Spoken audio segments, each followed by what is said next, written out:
سنت ہے، اور استخارے کے بارے میں بزرگوں کا یہ کہنا ہے کہ استخارہ دراصل اللہ تعالیٰ سے مشورہ کرنا ہے۔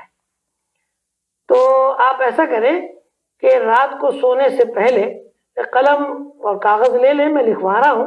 رات کو سونے سے پہلے بسم اللہ الرحمن الرحیم، افتح افتح افتح یا بدیع العجائب بالخیر، یا بدیع پڑھ کر 100 دفعہ پڑھ کر بستر میں سیدھی کروٹ سے لیٹ جائیں اور سیدھا ہاتھ کان کے نیچے رکھ لیں اور سو جائیں۔